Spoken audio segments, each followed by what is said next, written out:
let's delve into this faith issue a bit too.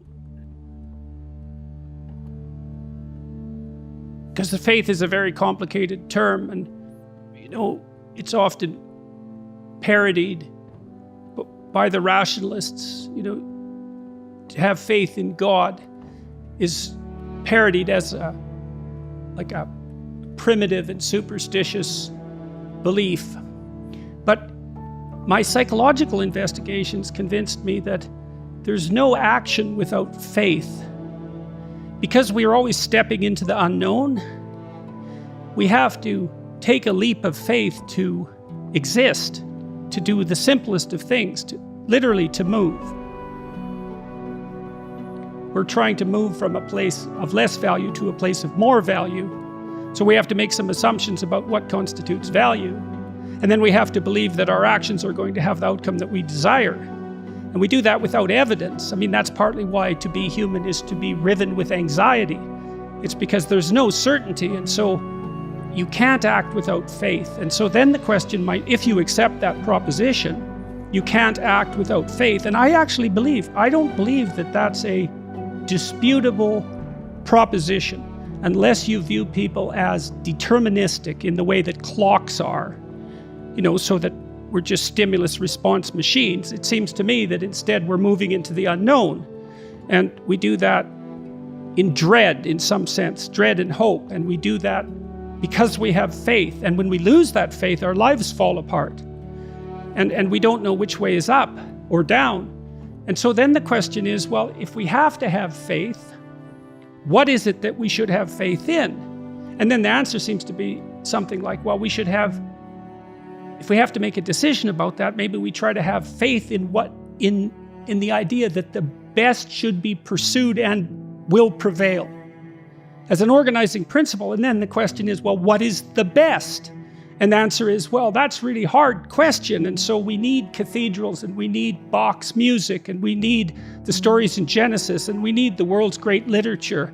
And we need all of that, theater and drama and art and aesthetics, to help us understand what the best is and to determine how it should prevail. And I don't see that technically as any different from, I think it is the same thing psychologically as the worship of Christ. I think it's the same thing. Because, again, I'm trying to speak psychologically to think about what Christ represents. I'm not thinking about him as a historical figure. That's something we can get to later. That image, which is seen, for example, laid out on these massive cathedral domes, Christ as Logos, as generator of the world, it's the idea that the proper mode of being is brought into existence by consciousness that's operating according to the highest possible principles. And why wouldn't... And that is the kind of faith that's maybe got some courage associated with it, right? I'm going to act as if this is the case. We're all going to act as if this is the case. And then the more you treat other people as if they're valuable, the better person you are. That just comes along for the ride in some sense. So none of that seems questionable to me. That seems solid. And so then maybe the more love you view other people with, the higher the moral demand that's placed on you. And then I would say too, well then, that's another reason why it's so important to be truthful and in some sense to be good, because it isn't obvious to me that you can withstand that moral load if you're compromised by too much sin.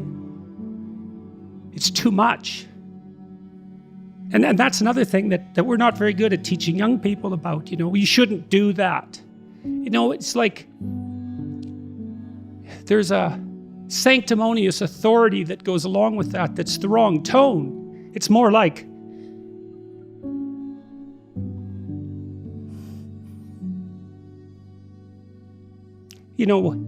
I don't know how you lay it out properly, but you tell people that you love how to avoid the road to hell. And you don't do that because you're shaking your finger at them or because you're a moral authority.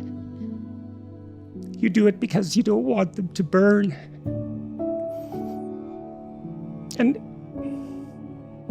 I think there's too much of the moral authority still in the church and not enough of the, the love that helps people avoid the fire.